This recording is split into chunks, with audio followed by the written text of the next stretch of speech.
Do you know what real optimism is? It is being a British infantryman in the 1770s, standing in a bright red coat in the middle of a field and sincerely hoping that the guy with a musket 109 yards away has eyesight as poor as his weapon's accuracy. In those days, sniping was more like a lottery, where the grand prize was your survival. You fired in the general direction of an enemy regiment and hoped the ball would travel at least somewhere near where you were looking. But evolution is a cruel thing. It does not like lines or fair duels. It loves distance. Today we are going to break down how humanity traveled the path from crooked pieces of iron that blew smoke in the shooter's face to computerized systems that do everything for you, except pull the trigger. Though looking at modern trends, even that is up for debate. Buckle up. We are starting from the times when an elite marksman was anyone who could hit a barn from 50 paces. Phase 1, the Kentucky rifle, and the first silent rage meet the Kentucky rifle. In the 18th century, this was the absolute iPhone Pro Max of the weapon world. While European armies were playing around with smoothbore muskets, American colonists realized one simple thing. If you cut spiral grooves inside the barrel, the bullet starts to spin, and a spinning bullet flies. But there was one tiny problem. Loading this beauty took forever. You had to literally hammer the ball into the rifling using a patch of greased cloth. So if you missed, you had about 2 minutes to come up with a very convincing apology or quickly learn how to run while an angry enemy closed the distance. Phase 2, the US Civil War and the first telescopes. A century passes, and people realize it's not enough to have a cool rifle. You also need to see what you're shooting at. During the American Civil War, Berdan's legendary sharpshooters emerged. They wore green uniforms for concealment, a first nod to modern camouflage, and used Sharps rifles. The main trick of that era was the first optical sights. They looked like long metal tubes stretching across the entire length of the barrel. The aesthetics were questionable, but now you could make out the insignia on a general's cap from 547 yards away. That was when the sniper became more than just a marksman. They became a psychological nightmare. When your commander drops from a shot out of nowhere, the Army's morale evaporates faster than alcohol from a medical kit. Technology finally allowed for breech loading instead of loading through the muzzle. Snipers stopped working with hammers and started working with their brains, calculating windage adjustments by eye. Phase 3, World Wars and the era of one shot. By the start of World War I, military leadership finally understood one professional in the bushes is more useful than an entire company of soldiers just firing in that direction. This is where the legendary bolt-action rifles appeared, which are still considered icons of sniping: the British Lee Enfield, the German Mauser 98K, and the Soviet Mosin Nagant. Optical sights finally stopped looking like plumbing parts. They became compact, featuring 3 times magnification and reticles that allowed for at least some orientation in space. But don't think it was easy. A sniper of that time was a person of iron patience who could lie in the mud for an entire day just to take one single shot. No laser rangefinders, just your eyes, experience, and a prayer to the gods of ballistics.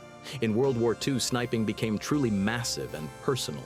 We saw urban duels in Stalingrad and hunting in the forests of Finland, where Simo Häyhä, nicknamed the White Death, proved you could take down half an enemy regiment even without optics, using only iron sights and incredible luck.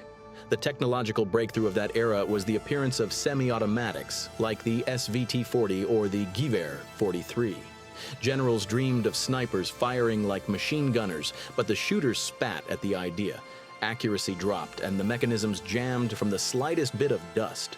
Real pros stayed loyal to bolt-action rifles, reliable as a brick and precise as a Swiss watch.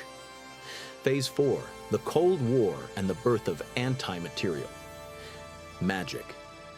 After 1945, distances began to grow. It became clear that 547 yards was child's play.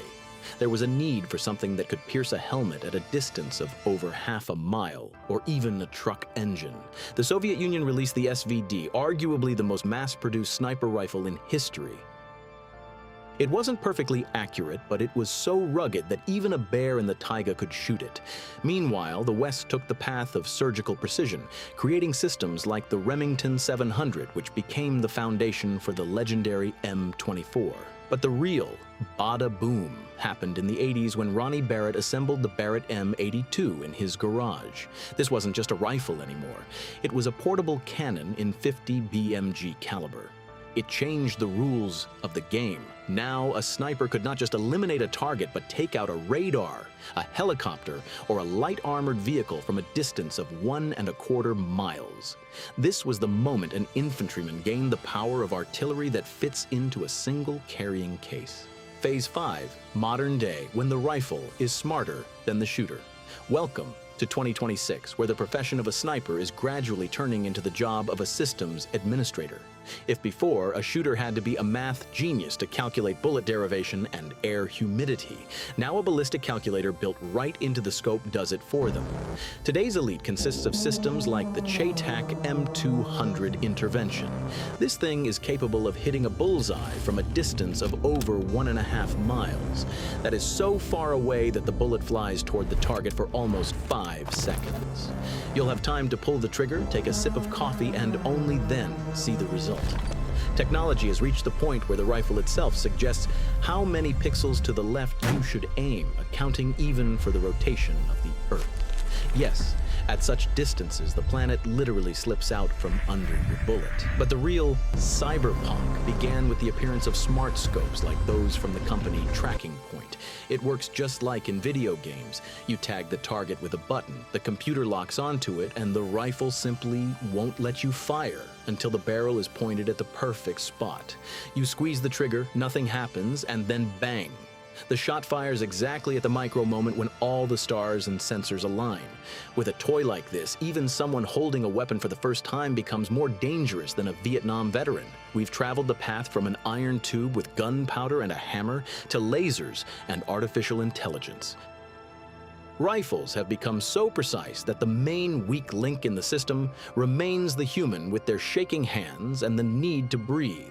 Perhaps the next generation of sniper systems won't have a shoulder stock at all, only an antenna for remote control from a warm bunker. But for now, despite all the gigabytes of electronics, it all comes down to the same old principle: one shot, one hit. The main thing is that your scope's batteries don't die at the most inconvenient moment. Make sure to hit the like button if you watched the video to the end, subscribe to the channel, and that is all for today. See you in the next episode.